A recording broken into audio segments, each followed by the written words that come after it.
Magandang araw mga kaklase at sa ating punong guro. Ako po ay mag-uulat ngayon tungkol sa ang pandaigdigang guhit ng pitsa o mas kilala sa tawag na International Dateline.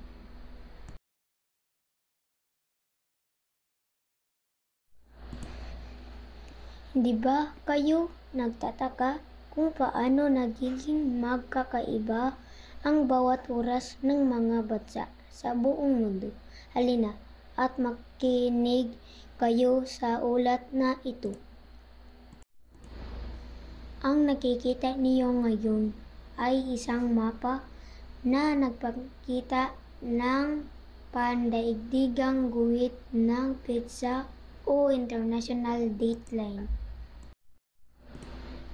Ito ay isang imahinaryong linya na tumatakbo mula hilaga o sa ibabaw ng globo hanggang timog o sa ibabang bahagi ng mundo.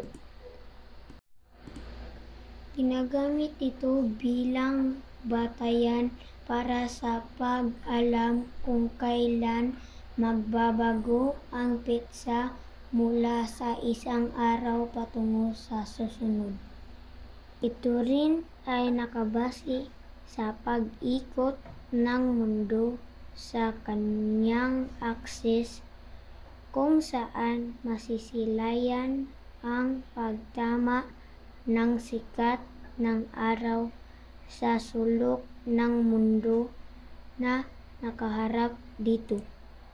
Ang mga lugar na nasa kaliwa o kanlurang bahagi ng International Dateline ay laging nauuna ng isang araw sa mga lugar na nasa kanan o silangang bahagi nito. Halimbawa nito ay kung ang oras sa Maynila ay alas 8 ng umaga sa araw ng Martes, ay alas 8 naman ng gabi ng Lunes sa New York, USA, sa makadahilanang ang kabilang bahagi ng mundo ay hindi pa abot ng sinag ng araw.